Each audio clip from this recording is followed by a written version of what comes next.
Assalamualaikum warahmatullahi wabarakatuh. Kembali lagi di channelnya Kiki Rizky. Oke, bagaimana kabar kalian kawan-kawan? Semoga kalian senantiasa sehat selalu. Oke, di video saya kali ini saya akan berbagi tips dan trik bagaimana cara merawat CVT-nya Honda Scoopy ya. Honda Scoopy tahun 2020.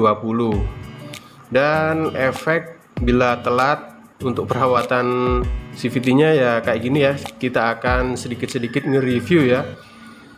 Kemungkinan terparah bila kita terlambat melakukan perawatan CVT untuk Matic ya teman-teman. Oh ya, bagi kalian yang baru saja bergabung, silakan kalian subscribe channelnya Kiki Rizky dan bunyikan notifikasi lonceng agar kalian gak ketinggalan info terupdate terbaru seputaran otomotif. Nah, perawatan CVT ini sebenarnya maksimalnya di 24.000 ya, atau berkalanya di 8.000. Nah, ini kilometer yang saya bongkar ini udah lebih nih, udah hampir 35.000. Dan ini dia hasilnya kalau dipakai melebihi dari batas maksimal pemakaian fan belt atau lulernya ya teman-teman. Bisa dilihat ini lulernya hancur semuanya nih teman-teman. Aduh, parah nih teman-teman. Sampai kelihatan besinya tuh kayak gini. Nah, untuk kalian jangan sampai motor kalian rusak kayak gini ya. Kalau udah rusak kayak gini, otomatis biaya untuk perawatannya juga nambah ya teman-teman. Harusnya cuma ganti fan belt aja, ini kena sama rumahnya. Rumahnya juga aus, efek dari itu tadi, telat perawatan CVT-nya.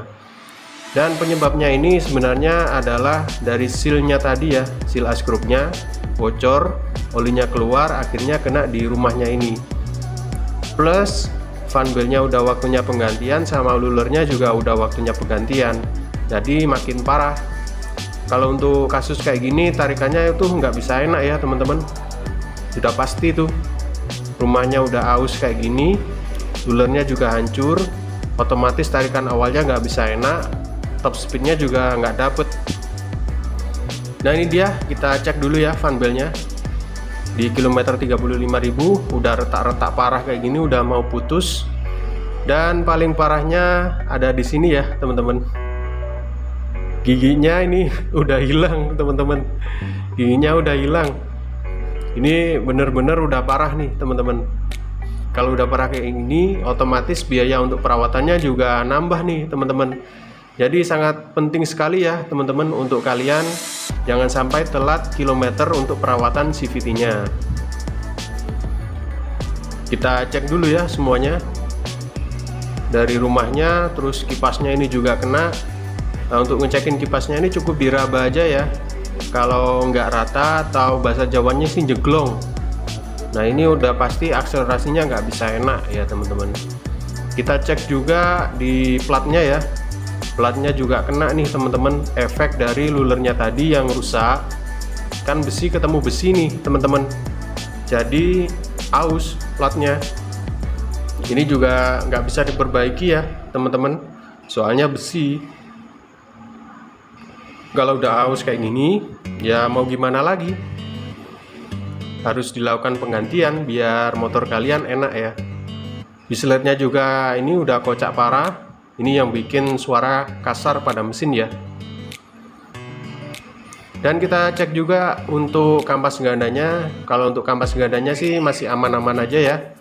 Masih bisa dipergunakan. Untuk kampas ganda maksimal pemakaiannya di 40.000 ya. Ini masih 35 ribuan kalau nggak salah ya. Saya cek masih aman, masih kurang 5 ribuan. Terus untuk throttle bodinya juga udah waktunya perawatan nih, udah kotor banget. Di video saya sebelumnya sudah saya buatkan ya cara untuk ngerawat throttle body dan bagaimana proses pembongkarannya ya. Linknya saya akan taruh di atas ini ya teman-teman. Nah, ini dia lulernya ya, yang aus tadi. Bukan aus ini sebenarnya, udah rusak parah nih teman-teman. Kalau luler aus kayak gini, otomatis naik turunnya luler kan nggak bisa enak. Nah, kalau nggak bisa enak kayak gini, otomatis tarikannya akan nyendat, nggak bisa langsam teman-teman. Soalnya apa? Luler kan fungsinya cuma naik turun kayak gini. Kalau rusak kayak gitu, otomatis naik turunnya nggak bisa langsam, ada nyendatnya. Terus akselerasi atau top speednya nggak bisa dapet teman-teman. Kita cek juga bosnya ya, bos lulernya ini udah aus, udah kocak.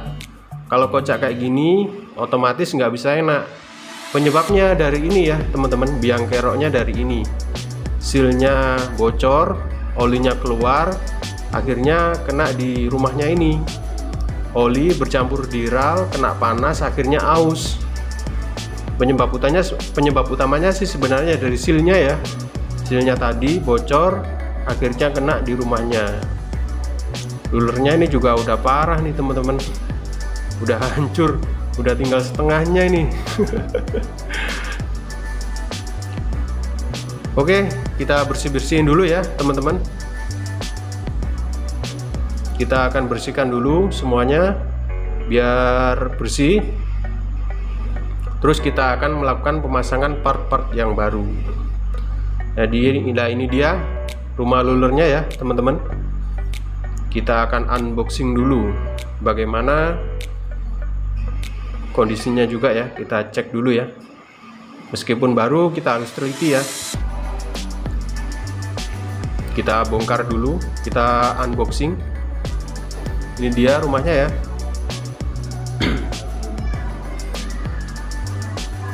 Dan ini dia luler yang baru juga kita akan pasang. Bisa dilihat ya perbedaannya ya, yang sama yang tadi yang rusak. Ini bunder, kalau bahasa Jawanya sih bunder halus, otomatis naik turunnya di rumahnya ini akan enak, pasti langsam nih. Kalau diakselerasi juga dapet, top speednya juga dapet. Soalnya apa, lulernya udah normal, rumahnya juga normal, semuanya juga normal, jadi seperti motor normal.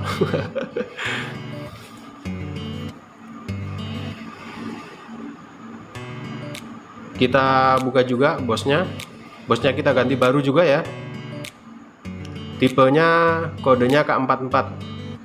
Ini untuk Scoopy yang lama ya, tahun 2020, yang belum smart key. Dan itu tadi adalah cara untuk memasang bosnya ya, yang ada geriginya ada di dalam.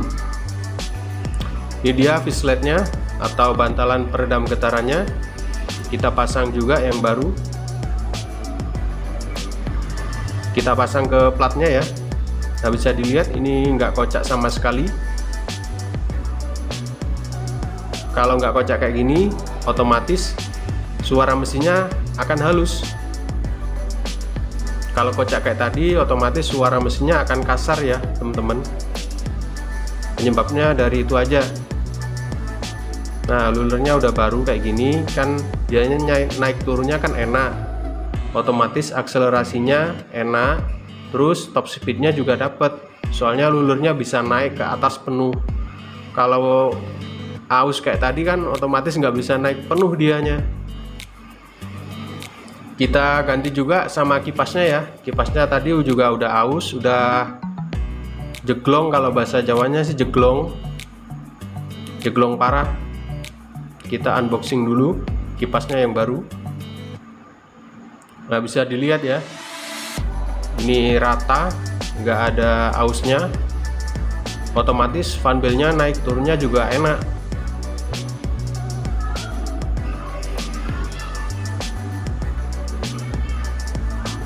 Nah, ini dia teman-teman, udah kepasang semua, tinggal kita pasang kipasnya, terus kita rapatkan bautnya ya teman-teman.